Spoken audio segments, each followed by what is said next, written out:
What if the secret to becoming a famous artist was murder?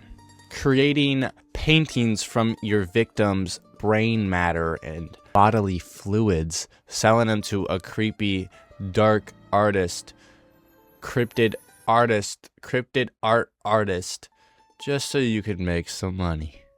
In this twisted episode of Tales from the Crypt, a struggling painter discovers that death sells.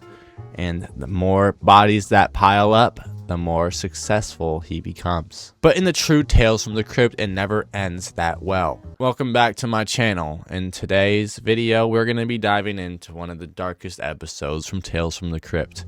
Is'll Kill Ya. Is'll Kill Ya! It's kind of more like it. Starring young Tim Roth. As a tortured artist who's obsessed with his success, he turns into a killer. Well, more than that. So the story goes like this. We meet Jack. He's an unsuccessful painter struggling to meet his ends. His artwork is not selling, his life is falling apart, and he's attending therapy sessions to deal with violent thoughts that constantly invade his mind. This kind of looks like some sort of serial killer meetup. That's what I thought. So I feel like everyone around him also has dark thoughts, which doesn't help the mental insanity. Despite his problems, a woman named Sharon genuinely cares about him, and she believes he can turn his life around, which never ends well. One night, Jack's obnoxious neighbor is blasting music. After an argument, Jack accidentally drops a flower pot that sends the neighbor plunging to his death.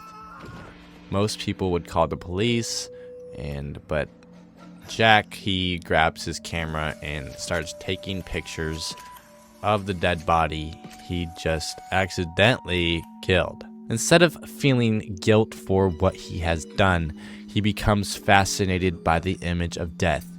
He photographs the corpse and he uses it as inspiration for his next painting. Surprisingly, the painting sells.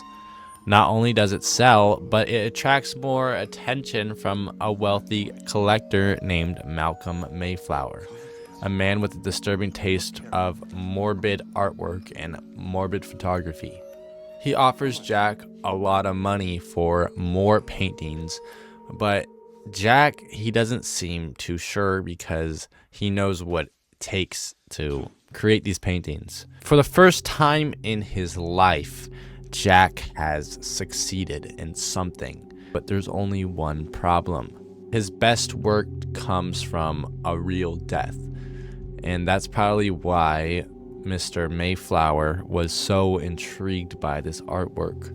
Desperate to keep his new patron happy, Jack begins to create more inspiration. By killing people. After a conversation with his landlady, she ends up dead. And once again, Jack uses the crime scene as an artistic reference material. His paintings become more gruesome and his fame continues to grow. He literally gets her body and uses her blood as some sort of paint that he can use. As the money rolls in, Jack drifts away from therapy and sinks deeper into obsession with his art. Meanwhile, Sharon, the one at his therapy, falls even more in love with him, but she has no idea what he's doing. She sees a tortured artist, but she doesn't realize she's dating a serial killer.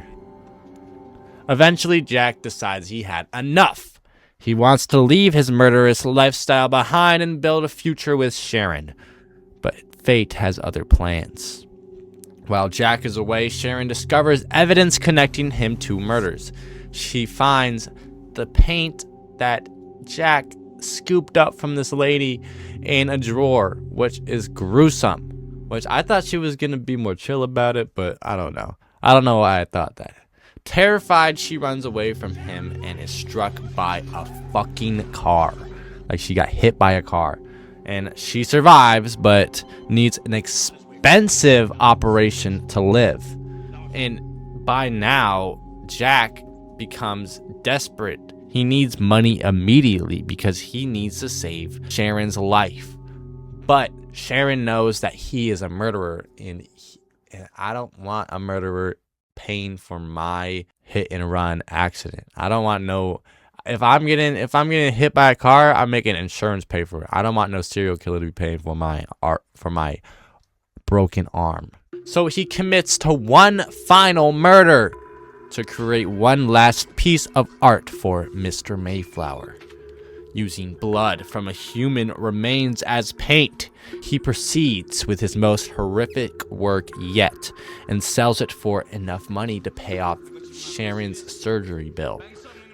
Problem solved, right? Not even close.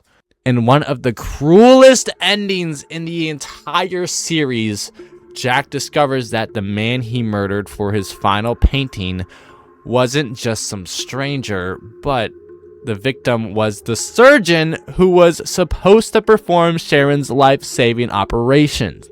Because Jack killed the doctor, Sharon dies, which is fucking crazy, dude. Holy shit, I gotta take a sip of Red Bull for that one. His attempt to save the woman he loved is exactly what doomed her. Whew.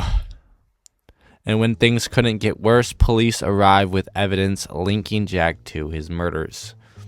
Everything he sacrificed for success is gone. His career, his freedom, and the only person who truly cared about him. Isokilya is a classic Tales from the Crypt story. It combines dark humor, irony, horror, and one devastating twist ending. Many fans consider it one of the most strongest episodes thanks to Tim Roth's performance and the tragic fate that perfectly fits in the series style.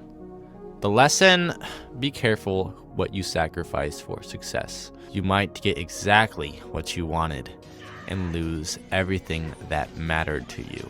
So if you enjoyed this recap, hit that like button, hit that subscribe button for more videos exactly like this one. I hope you enjoyed this video.